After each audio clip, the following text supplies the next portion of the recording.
This is the Fifth Estate winning headlines, your media police post.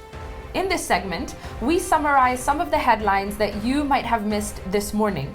But we also take a look at the political pieces that we call cartoons in this country. Today is the 5th of March 2020 and I am 2J. I am DM. And I am GK, and in case you missed the headlines, here they are. In the Star, Uhuru warns Somalia over border conflicts. In the Daily Nation, Ruto allies, magic bullet against Raila. And in the Standard, how Tuju gambled his billions. So let us begin. Well, actually, guys, these two, I feel like there's news that has Overshadowed, most However, definitely. I take particular issue with the Standard. How Tuju gambled his billions.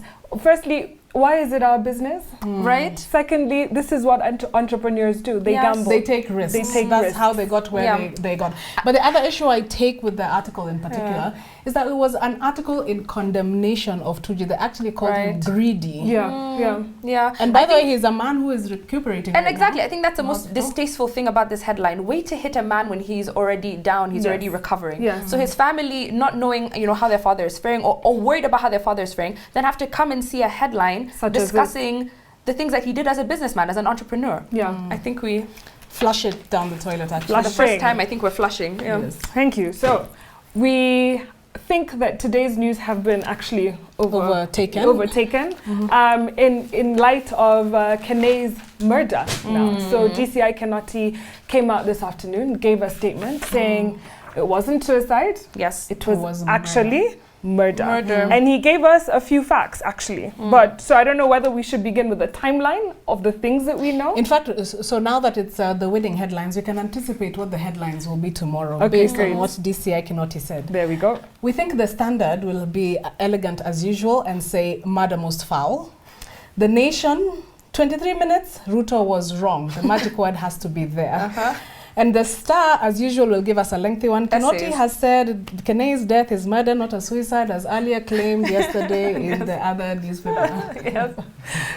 So first we can say, actually, the thing about the minutes was initially it was that the meeting was only 23 minutes. However, DCI has come out and said that meeting was actually 1 hour and 22 minutes. So that was funny math on the well, I guess it now means that somebody had tampered with that CCTV footage. Or was just plain lying. Or plain lying, yes.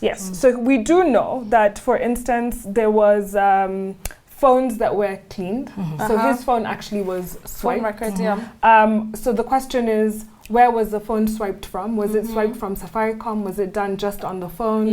Those are questions that need to be answered. I think you suggested that they were actually done remotely. Remotely. It's true. Which means somebody in Safaricom or wherever else knows who ordered them to do it. We also know that there are people who called him before. So apparently there's footage of him receiving a phone call in that meeting and questions of who called him. But that didn't Kinoti also tell us that he was privy to the data before it was erased? Yes. Therefore, he can make deductions of who these 3 people who came to see him are. Then he can make deductions of who drugged him. Because I think the most interesting thing to come out of this is the fact that the meeting was not 23 minutes, but 1 hour and 22 minutes. And from that 1 hour, 22 minutes, we seem to have gotten a lot more information. We see that Kinei receives a phone call, as Echesa and the other individuals come in. He's on the phone. He then hands the phone over and he's, you can see him nodding. He's receiving instructions. And I think that, there's 2 things. One, I think Kinoti was wise to not tell us who was on the other end of that phone call. I think he's left it to our imagination. Also because it could jeopardize the investigation. But 2, it also means that he does indeed know who was on the other end of that call. So we will be waiting. We'll be waiting. I think Kinoti is currently a troubled man, but also a very frustrated person. Because as you're saying, there's information that he knows, but he can't release it to us. Beyond legal reasons, it means that the information is unreleasable because there are very powerful people behind it, and it will get him into a lot of trouble. But then also I think that he's probably dog whistling to us as the public. Again, I'm saying this today. For us to fill in the blanks, he's giving us bits and pieces of information and providing it to the court of public opinion to make deductions and judgments. Which goes back to 2M's issue with the way Kinoti, operates, right? I think he sometimes gives a little bit too much information. And the thing is, he, as you're saying, he could be dog whistling to the public, but is he also dog whistling to those people involved? Yes. He's kind of telling them without telling them, I know who you are and I'm coming to get you. Yes, because for instance, if we just look a simple timeline, we know that Feb 13th, this whole thing is blown wide open. Yes. We know that there's a meeting that happened at Chesa, the foreigners, all that stuff, right? February 15th, we have DP Ruto tweeting about the Standard newspaper article that had come out, connecting him to the tender scandal. Yes. And he calls it a smear campaign. The next day, 16th, he tweets again that the ODP, the Office of the Deputy President, does not procure for any ministry, and he asks more questions regarding the officers involved and their access to DOD and who was met. Yeah. Which is interesting, because at this point, we don't know that there's any Anything, foul play exactly. or that any of their lives are at risk. Yeah. February 17th, we see that, or the last proper sighting of Sergeant Kinei. And then February 18th, we have the DP's Chief of Staff writing to the IG, of police, to investigate, among other things, which security officer facilitated Achesa's entry to the DP's waiting room. Yeah. That is spookily precise. Exactly, especially because at this point, the public do not know that a murder or anything has happened. Yes. Right? Then we have, again, on the 19th, the weird money going out from his phone to Sergeant his father, Kinei's to phone, his mother. and a lack of response. And again, that same day, the DP's Chief of Staff writes again to the IG to expedite investigations and asks that any officer found culpable be arraigned as soon as possible. Yes. Which for me is very strange. And that's what was so spooky for me about Kinoti's statement this afternoon. Yes. It was too perfect. Yes, everything is tying up. You know, he had his CSI moment. You know, he looked like the And speaking man of in CSI charge. I must moments, commend him though Yes. for Yes, using okay. logic and science and even trying to explain it to us. Yes. You know, he was saying the bullet defect does not correspond or does not match with the Brain splatter tissue on splash, on the wall. Yeah, and he also said that there was no contact or transfer stains. So if, and the back spatter is not visible on the firearm. So basically, if he had committed suicide from that position, Yes. we should have seen spatter behind. in a specific pattern. You know, there was all that. Very dramatic. Yeah. Kinoti style. Exactly. I guess we'll see what happons now. We will. We will. So there you have our winning headlines of tomorrow, or our headlines of Tomorrow. Onto the political pieces that we call cartoons in this country, where we also have a three-part criteria that we use.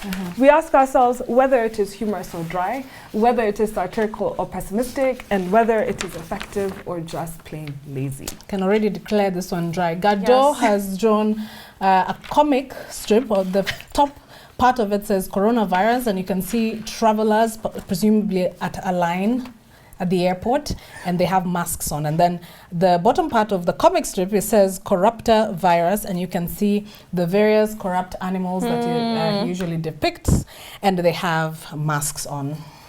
Can we just toss that? Honestly, Gado sometimes is just so dry. On The Nation, we have Ndula has drawn an arc, and it says BBI, or Baba's Arc. And in the arc is Raila Odinga.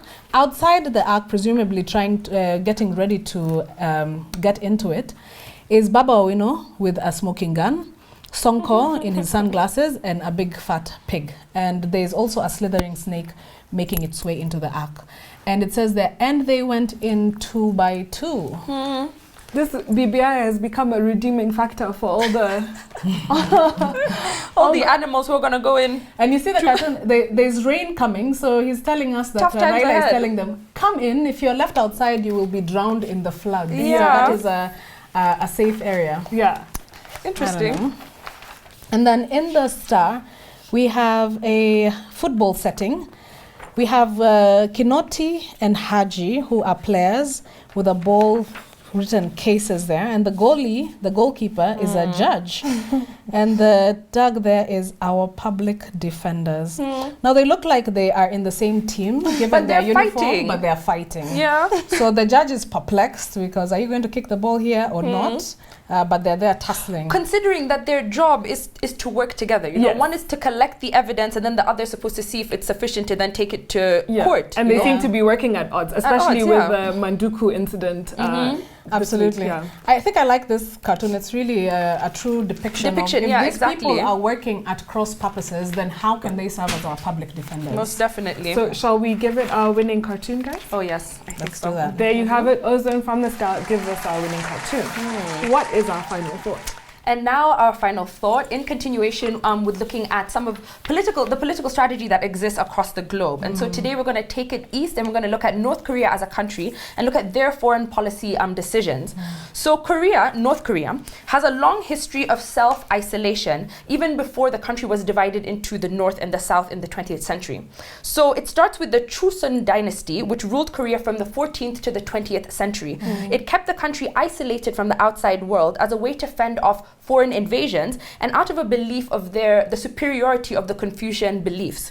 So contact with foreigners and foreign travel was banned, and after a series of foreign invasions, the Joseon rulers limited interaction even with their long-standing neighbors, Japan and China. So this self-seclusion was not unique in the region. Japan and China had also adopted these isolationist policies during this period, but we see that Korea had held out a lot longer. So Korea was first nicknamed the Hermit Kingdom in the 19th century by Western powers, who were shunned by Korea as they tried to begin trading with them as they went east. Then in 1920, Japan invades Korea. They annex Korea. And when the Japanese lost World War II, Korea was split into two, with America and the Soviet Union controlling these two territories. And this was an arrangement that was not meant to be permanent, but just temporary. But the US and the Soviet Union never came up with an agreement, and eventually you see two different governments evolving in these two separate states. So Joseph Stalin installs Kim Il-sung as North Korea's leader, who went on to lead for 50 years, before being replaced by his son, Kim Jong-il, and later his grandson, who we see currently, the current supreme leader, Kim Jong-un.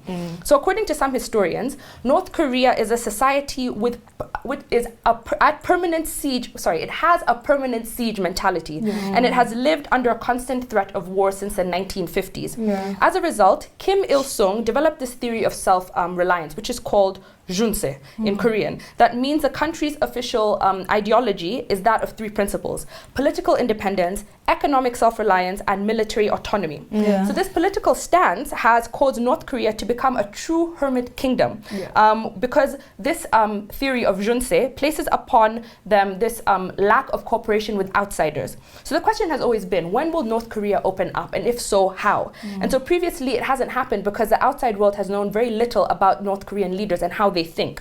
But when Kim Jong-un became a leader in 2011, you see two things happening that kind of open North Korea up into the world.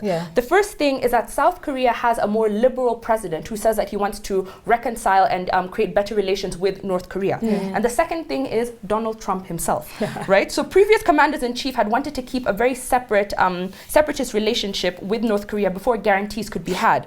But Donald Trump, being Donald Trump, he has this unpredictable moment where he says, I want to be the first president to have face-to-face negotiations with North Korea. And so he goes and he meets the little rocket man, and eventually you have this thing called the North Korea peace agreement that starts to take place. And I think that kind of takes us from the 14th century all the way up to the most recent time, where now there's a little bit of stability in foreign policy in regards to North Korea. Or at least they are talking. They're talking.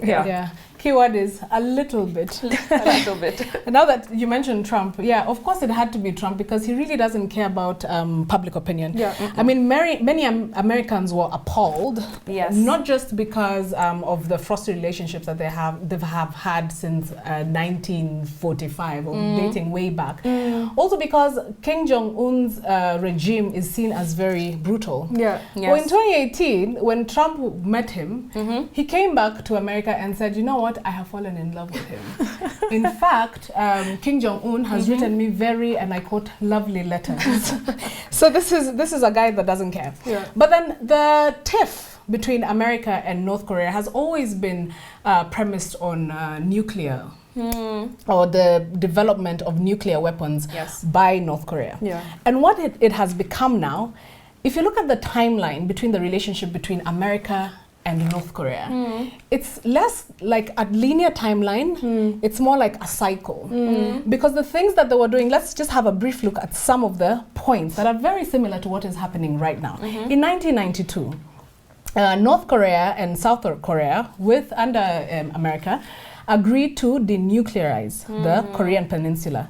This is exactly what Trump signed with Kim Jong-un in 2018, 2019. And then if you look at 1993, 1994, the year 2000, it's been a cycle of the North Korea agrees, then they renege, then they are either begged or threatened, but it usually ends with sanctions.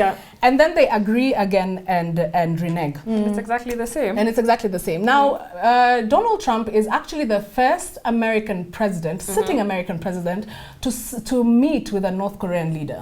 And he's also the first American president to set foot in North Korea. In 1993, or was it 94, Jimmy Carter was sent by George W. Bush to go and meet the Kim Jong-sung. And then in the year 2000, Bill Clinton was preparing to go to North Korea, so he sent Madeleine Albright. And I think it was at the time when they were expanding the framework that they had signed with America, which still had the same things of come back to the non-nuclear proliferation pact, etc., etc. But the talks collapsed. And Clinton never went there. So fast forward, and that is why it is so significant that President Trump actually went, and has met him face to face 3 times now. Has met him 3 times and has gone to the border. Fantastic. So the cycle continues. Yes, the cycle, it is rinse, repeat. And another partner who is rinse and repeat is China. So North Korea and China have probably the longest standing diplomatic relations with North Korea. So it's spanning about 70 years. And it's been made stronger by Xi Jinping, the current president. But 2 things have defined the new Kim on the block. So this current leader that we have. Firstly, he expanded economic ties with China. China is a really big trade partner of North Korea. Between 2000 and 2015, I think they traded something worth $6.8 billion in just stuff between them.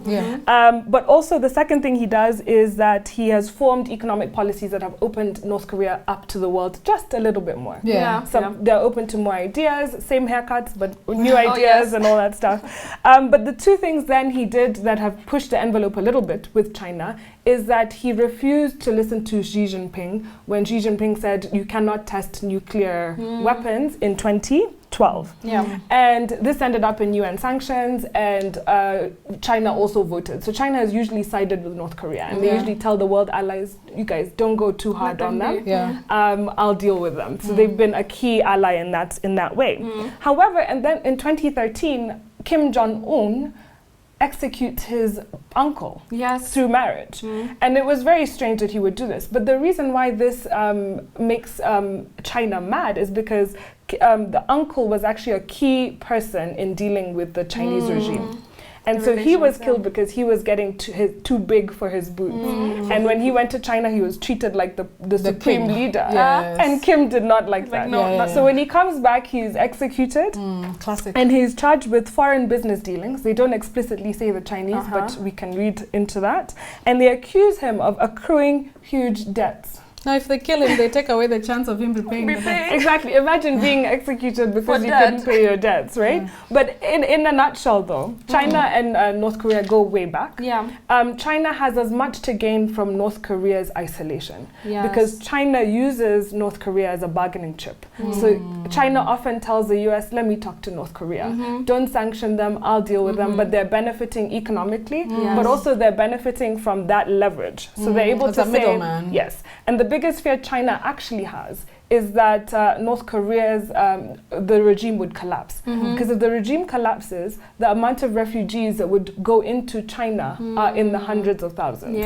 And in fact, a decade ago, China actually put up a barbed wire fence. And maybe this was the inspiration for Trump and his big wall of Mexico. Because they don't want the influx of North Koreans into China. So then maybe North Korea relies on China as a safety cushion, and that is why I think one of their strategies, their political strategies, is provocation. It's Exactly. constant Yes. provocation. Exactly. You're always threatening. You make good your threat sometimes, and then you wait a few years. Yes. And this gives them such leverage on the international. Exactly. And in fact, it's been said that North Korea has no real intention of ever stopping its nuclear program. Definitely. Yes. But once in a while, Pyongyang, now the capital, will concede and give, a little bit so it can get aid, because it also still needs a lot of aid. Absolutely. All through the timeline, every time that they have retreated, it's because they're getting either fuel aid or some other kind of benefits. Yes. But even recently in 2018, they did do a testing moratorium. Remember, they withdrew from testing. Yeah. But I think it was January, last month, in his Tested policy briefing, he did hint that, North Koreans, we are not going to, looks like we will tighten our belts still. We're going to still self-rely and not look to the golden promises that were given to us by Donald Trump, which I think is another political strategy of sovereignty. That's why the name of Little Rocket Man is so apt for him, isn't it? He is. He's very volatile. He is. So on a day where we predicted our headlines for tomorrow, on all 3 dailies, and on a day we had a winning cartoon from the start, I want to leave you with this. One thing Kim Jong-un does teach us is to love ourselves, to be patriotic. The country comes first, right? And he says, patriotism is not an abstract concept. It begins from one's own home.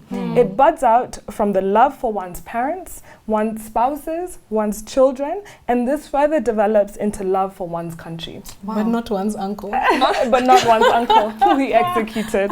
So spread some love, subscribe to our YouTube channel, but also find us on TV. And remember, International Women's Day is coming up. Exactly. So perhaps you can treat yourself to a spa day, should you want. Yes. Or your mother, or an important woman in your life. Bustani Spa has great offers, and we'll keep you updated on that. Have a good evening.